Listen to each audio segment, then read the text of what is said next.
ولكن شهادة هي كويسة؟ كويس. ليش كويسة؟ بتودي للجنة. للجنة؟ والحياة مش كويسة؟ لا، الحياة مش كويسة، بدور على الحياة. ليش؟ مش ناوي على الحياة. ليش انت مش كويس من الحياة؟ كويسة بس مش كتير، بس استشهاد أحسن. استشهاد أحسن؟ انت بدك تكون شهيد؟ إن شاء الله. എനിക്ക് രക്തസാക്ഷിയാവണം, അത് നമുക്ക് സ്വർഗം സമ്മാനിക്കും. ഈ ലോകത്തെ ജീവിതത്തേക്കാൾ എത്രയോ മനോഹരമായ സ്വർഗം. കുഞ്ഞു ഹസീമിൻ്റെ വാക്കുകളാണിത്. ഹമാസ് മേധാവി ഇസ്മായിൽ ഹനിയയുടെ മകൻ ഹസീം ഹനിയയുടെ വാക്കുകൾ.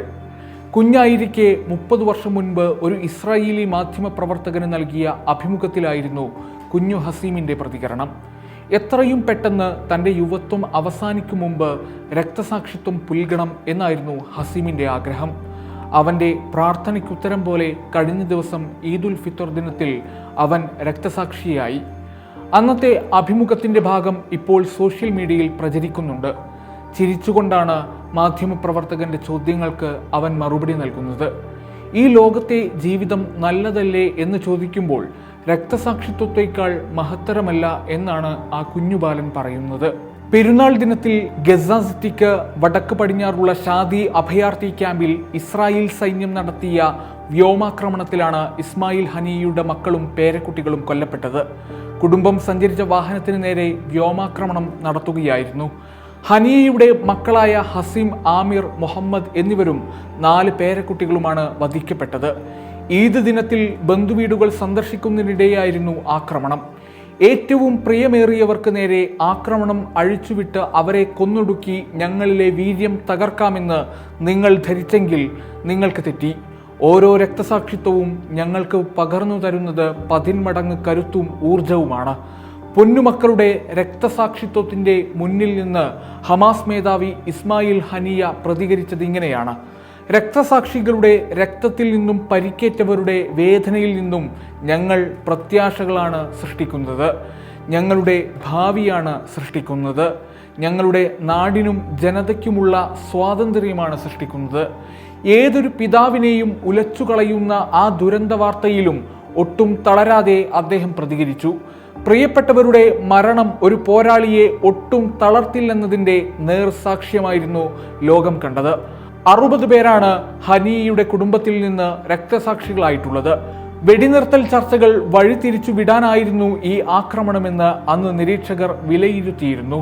എന്നാൽ മക്കളെ കൊന്നതിലൂടെ വെടിനിർത്തൽ ചർച്ചകളിൽ എന്തെങ്കിലും മാറ്റമുണ്ടാക്കാമെന്ന് കരുതിയെങ്കിൽ അത് വെറും വ്യാമോഹം മാത്രമാണെന്ന് അദ്ദേഹം ഇസ്രായേലിനെ ഓർമ്മിപ്പിച്ചു.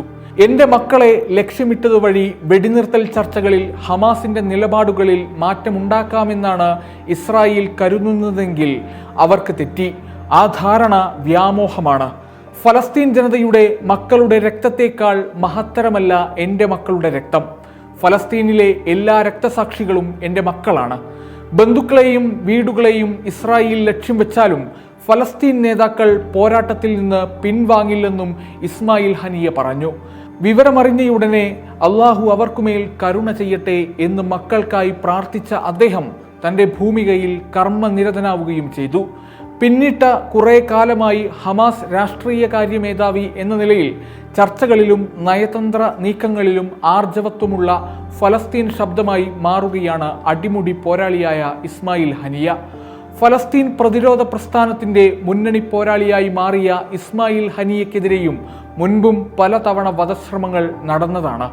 ഹമാസ് സ്ഥാപകൻ ഷെയ്ഖ് അഹമ്മദ് യാസീന്റെ സന്തത സഹചാരി എന്ന നിലയിൽ ആർജിച്ചെടുത്ത രാഷ്ട്രീയ പ്രതിരോധാനുഭവങ്ങളാണ് ഈ 62കാരൻ്റെ കാതലും കരുത്തും.